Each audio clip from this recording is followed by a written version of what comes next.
I was thinking, okay, why am I skating? If I'm miserable and not liking it, should I walk away? If I haven't been able to reach my goals in the last couple of years, like maybe I'm not cut out for this. Literally, this was 14 months before the Olympics in 92, and I almost quit.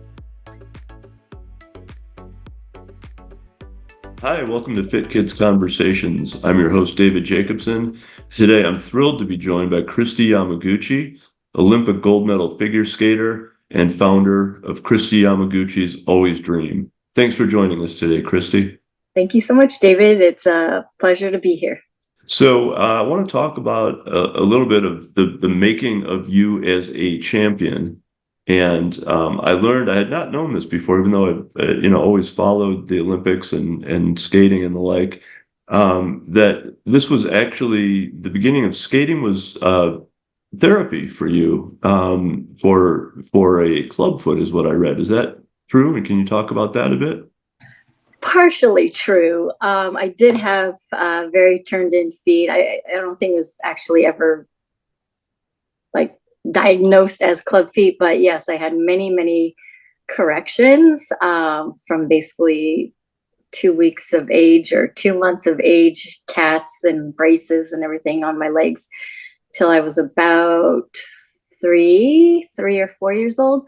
And then the notion of skating came along after trying many other different sports like soccer and gymnastics and basketball, but there was something special about skating. And when my mom asked the doctor, the pediatrician, if he thought that would be okay, and it was definitely given the green light because he thought it would just be good for my coordination and strengthening my legs. At that point, they had pretty much been corrected. To this day, I'm still bow-legged, more so on one leg than the other, but it didn't stop me from being able to, take part in activities. That's great. And I love to hear that you tried a bunch of different things. At Fit Kids, we're so focused on fundamental fitness and movement and letting that help kids fall in love with different sports and activities or just an overall healthy lifestyle. So can you talk about the different ups and downs with the sports and how you came to eventually focus on figure skating? Yes. Yeah. I think, my parents were good that way. I have a brother and a sister, and I think they encouraged all of us to have some kind of activity and or a few. And so being the middle child, I did kind of follow my older sister around a bit to her activities and, got to try those as well. But I think, they all felt like her activity or, it just wasn't something I was really interested in. For different reasons. With soccer, I didn't like running. And you gotta love running if you're gonna play soccer. And gymnastics, I like gymnastics, but I think there's the fear factor there as well. So along came skating, and I just love the performance aspect of it, similar to gymnastics and being an individual sport, but also, you can go at your own pace. And, there was music and performance involved a little bit more than, than the other type of sports. So I think that's really what captured my attention and eventually my heart. So about how old were you when you really started focusing on skating?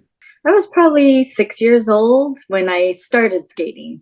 And, I was still doing other activities like ballet and dance class, which I did. I did do ballet for several years as well because I did like that. And I was also playing basketball a little bit through our local church organization. I played basketball actually till I was about 12, which is pretty funny.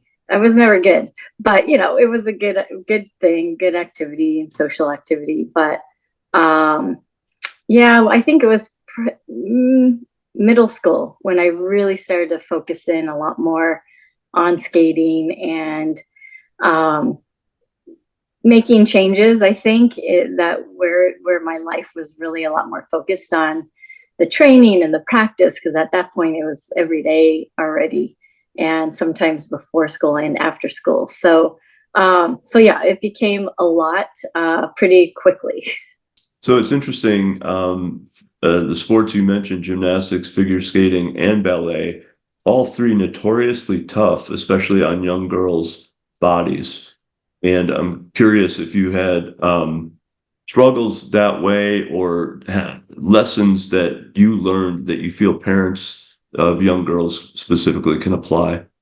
Definitely. I mean, every now and then I'll give like informal talks to young athletes or organizations where young girls are, starting to pursue a certain sport. And, I always tell them, listen to your body. We are so kind of hyper focused now on so much training and, not taking a break, and there's no seasons anymore to sports, which is really difficult. I mean, I think back in my day, like my kids like to say, the olden days in the 80s and 90s, there were seasons, right? It's like you played soccer in the summer, fall, and then it turned into basketball season, and you took breaks, so there was a little bit more cross training happening. Skating was pretty much year round, but there were ebbs and flows of how intense the training was, depending on the time of year.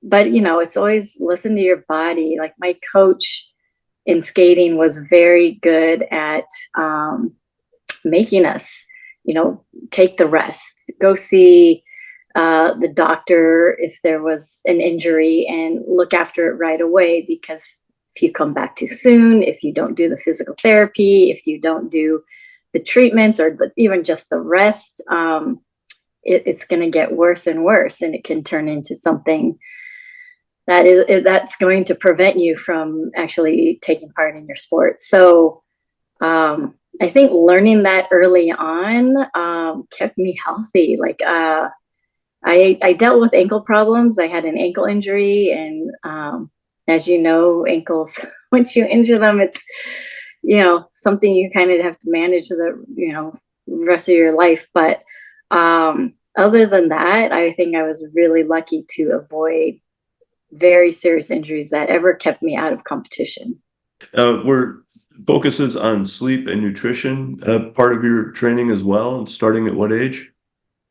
Definitely sleep. I mean, the fact that I was getting up at 4 in the morning and on the ice at 5, we were told early on that, hey, you need to be in bed by 7, 8 o'clock at the latest. And, that's a tough thing as a teenager, especially. But I knew if I needed to be ready to skate and train at 5 in the morning, I had to be in bed early. So, it's a certain lifestyle you have to be ready for. Nutrition, in the 80s was not as scientific, I think, as that it is now. We just didn't know as much, or didn't pay attention as much, especially I think in figure skating. It was just like, okay, everything in moderation, which, is still a good motto, I think, in this day and age. And somehow it was good enough for me. My mom was good. She cooked healthy, nutritious meals, pretty much 6, 7 days a week. So I think I was lucky and fortunate in that regard. But, as I got older, I had to, I think, be more aware when I was living on my own and still training and touring and skating professionally, where I had to think more about nutrition. But it still isn't as much as of a focus as it is now. I want to talk some about your path to the Olympics, and kind of at what age did you start having that as I don't know if you would call it a dream or an aspiration, but sooner or later, I guess you start to take things really seriously. And commit to that. What was that like for you? Well, I think the dream of going to the Olympics was always there, but it's just so far out there, especially as a young skater coming up and just trying to make it out of your own region, first of all. And then I think it was when I was about 16 and I started to compete internationally. When the fuel and the flames of wanting to go even further were fanned. Really decided to go all in, try to compete at the world level. At that point, at 16, I was already competing at the world junior level, and so I think it was great motivation to be like, okay, hey, you're here. If you can keep it up, let's see where it goes. So probably about 16, 17, it was just really dialed in. And I think I was 17, 1989, when I made my first world team in both singles skating and pair skating. So, that was 1989, and the next Olympics was in 92. So I think it was just good timing of getting up in the ranks and kind of establishing myself. But to be honest, it really wasn't until about 1990, 91, the year before the Olympics, where I actually believed that I could make the Olympic team. So, anything can happen in sports. Nothing's a guarantee. So it's really just doing what you can and doing your best to stay healthy. One of the other things that we focus on at Fit Kids is the joy of movement, the joy of athletics and exercise. When you get into that level of competition and that level of commitment, can you still find joy in it? And if you do, does the joy really actually fuel it even more? Yeah, I mean, that is such a great thing to talk about. And I think to just even for coaches to even keep an eye on. And there was a point, I mean, when I wasn't skating for the joy of it anymore. And I wasn't feeling that joy in skating anymore. It became, kind of like, oh, here we go again, just going through the motions. And it was showing up on the way I skated and the way I competed. And I think I, at that point, was letting outside pressures like affect that joy, and, thinking so much about what other people were saying or what I should do or how I should skate, how I should train, what I should skate to. And that was sucking the joy right out of it. And I think having a fellow training mate pull me aside and be like, hey, I see this happening to you. You look miserable. It's kind of makes me and your friends miserable because we see you like this, because we know how good you can be. And he said, you're going to be a world champion someday. Do you believe that? I said, no. And he wouldn't let us end the conversation until I said, I will be a world champion, because he believed it before I even did. And he's like, why are you skating? Why are you doing this? And that simple question made me, I was like, wow, I've never asked myself that, recently. And I was thinking, okay, why am I skating? If I'm miserable and not liking it, should I walk away? I haven't been able to accomplish and reach my goals in the last couple of years. Like, maybe I'm not cut out for this. Literally, this was 14 months before the Olympics in 92. And I almost quit. And, Wow. or I was questioning myself, and I thought, it took a week or two, and I came back and I said, you know what, I'm not done. I tried to imagine my life without skating and walking away from it, and I couldn't. I knew there was so much more I wanted to accomplish, and I would regret it. And I asked myself, what do I need to do to bring that joy back into skating, into what I'm doing? And I decided I had to take it back into, empower myself again to feel like I was in charge and that I was skating for myself and not with what the judges thought or the association or other people. If I like this costume, I was going to wear it. If I like this piece of music, that's what I'm skating to. And I think taking ownership back and empowering myself brought that joy back. And I took my friend's advice and I smiled more during practice even. And, just doing that, just changing your mindset, flipping your perspective. Yes, it was huge. Literally 6 weeks later, I went and competed at the World Championships. I had so much fun. I smiled and laughed and, enjoyed every training session. I performed, received my first 6.0, which was a perfect score back then from the Italian judge, and won my first world championship.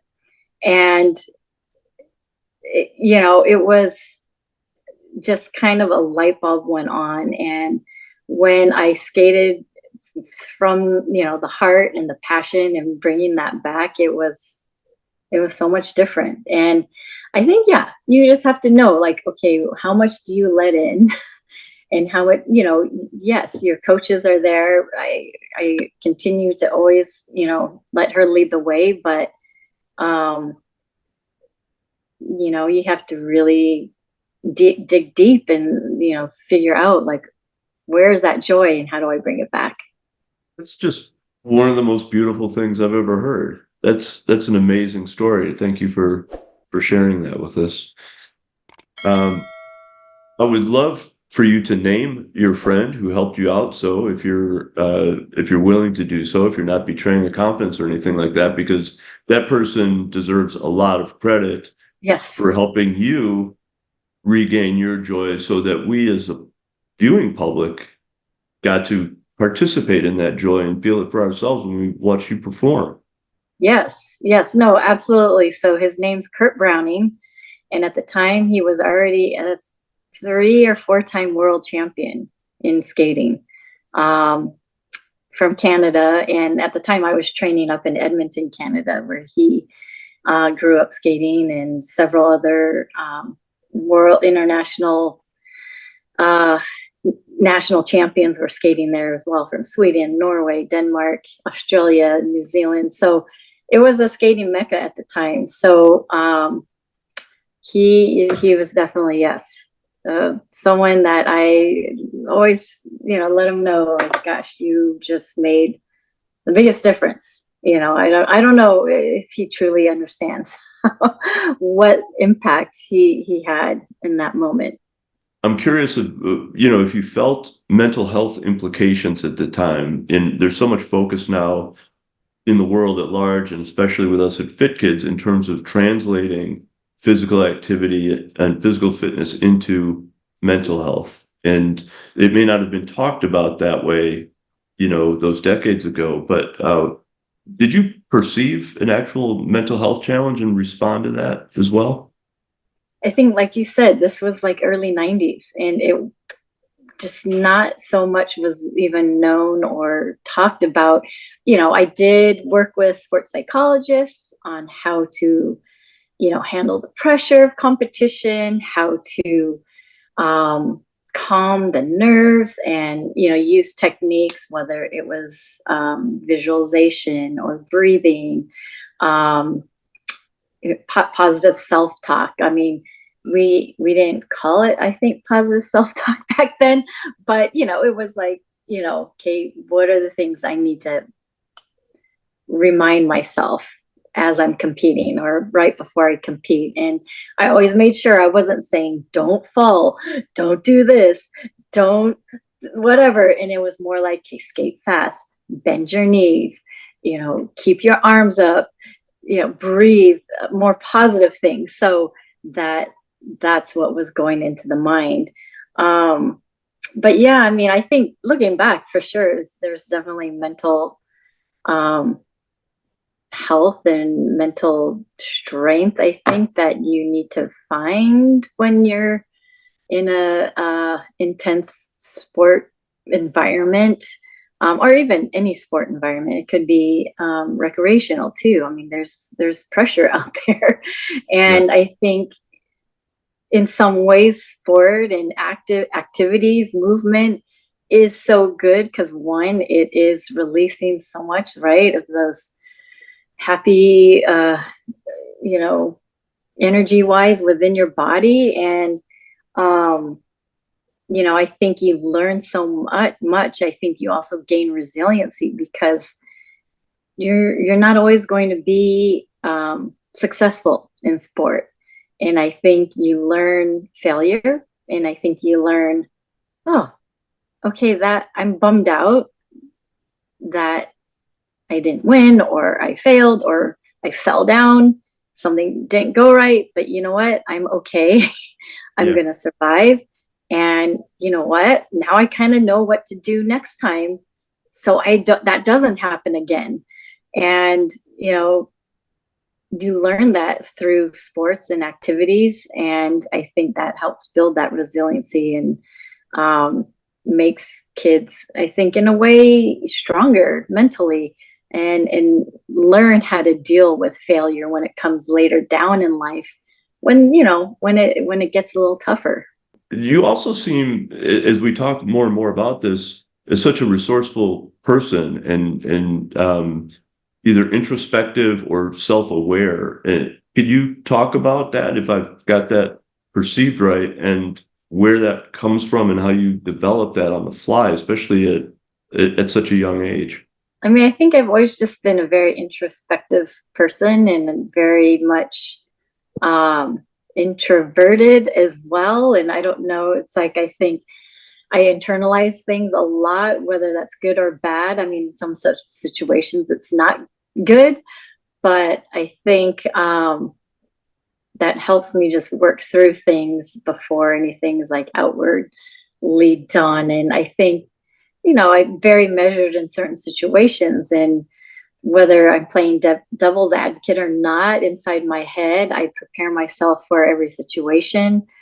And so that I'm prepared for the disappointment, even though I'm hoping for the positive result. So let's get into some of the Olympic moments. And I've had the good fortune through this series of Fit Kids Conversations to talk with a good number of Olympians, and love to ask them when did it really hit home? Like, oh my God, I'm here. Whether it was opening ceremony, or being in the Olympic Village, or actually taking the podium, hearing the anthem. What Mhm. really grabbed you and moved you the most? You could probably ask the 100 Olympians, and probably 99 of them will say the opening ceremonies. I think it does just really hit you because at that moment you are all gathering together, and you might not have met each other yet. I mean, you haven't met everyone on the US Olympic team, but it's so humbling to just be amongst uh, so many incredible athletes, and you really feel small in your sport. Like, oh, who cares about figure skating? Like, oh my gosh, there's Dan Jansen right there, and you know, three-time gold medalist Bonnie Blair, who ended up taking two more golds home, that Olympics. Wayne Gretzky, whatever, it's just so many sports heroes are around you that, yeah, it's just incredibly humbling. But there's just this amazingly proud moment when you hear the announcement, United States of America, and you walk into the stadium and hear the roar of the crowd. I think that's just, I will always remember just the shocking feeling of hearing the reception as the team marched in. Um, yeah, yeah, that was pretty cool. That sounds great. So you were the first Asian American to win a Winter Olympics gold medal. And I'm asking this because at Fit Kids, we are really focused on representation, and our coaches and trainers look like the youth that they are training. So I'm curious if that aspect of representation had a lot of meaning for you, and if you've had feedback on that since then. Yes. I mean, I think in the moment, I didn't know that I would be the first, and which is probably good because that just would added another like, I'm representing so many people. But I just felt like another California girl going after her dreams. I'm wearing the red, white, blue. I'm American #1 and Japanese heritage, for sure proud of that. I think it was after the Olympics when I received incredible outpouring of support from the Asian American community. It was tough times, early 90s, being Japanese American. There was a lot of tension between the United States and Japan due to what was happening in the automobile industry. So it was interesting times. Like, I was so proud of representing my country at the Olympics. So when the support from the Asian American community came about, I think it made me reflect on like, why does it mean so much to them?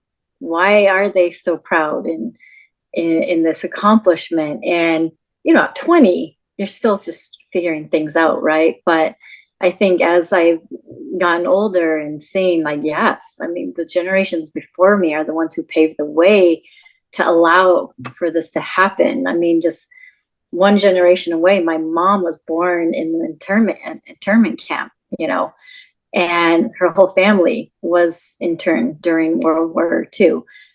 So to come from that and having to rebuild entire lives and to be one generation from losing everything and rebuilding, it definitely made me appreciate the sacrifices of those who came before me and those who made it possible for this Japanese American girl from California to represent the United States and go for her dream.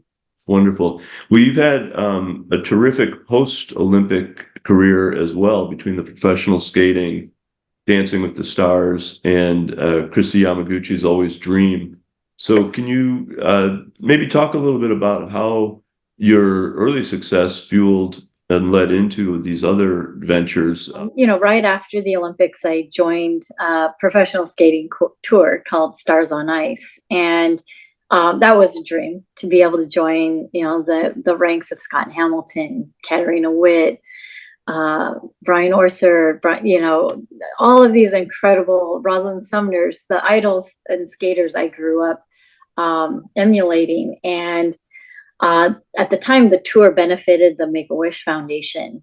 And we did a lot of work with the families and got to meet them and spend wish days with the families. And that was the first time I had just hands-on experience with a nonprofit. And I think it really opened up my eyes for the power of that and the reward of that and how much,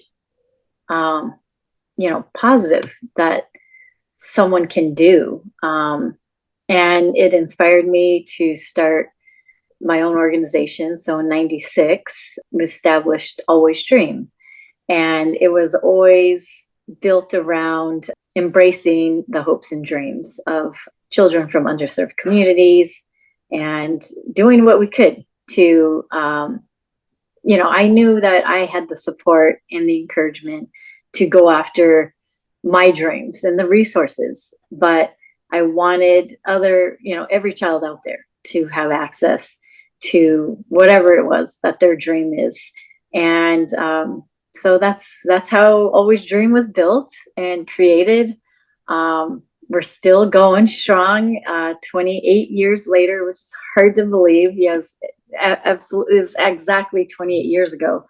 And our focus now is on early education and specifically early literacy, with family engagement support, because really, education is what you build your dreams on. You need that education, and the literacy skills are really the foundation for that. So, yeah, that's what we're doing now. We have a reading program throughout Northern California and Hawaii, the state of Hawaii.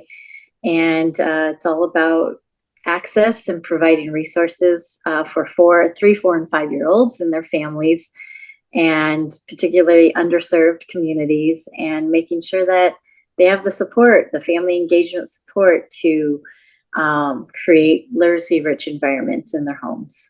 Do you know how many children you've impacted through this off the top of your head? Because this year alone, and we're still growing.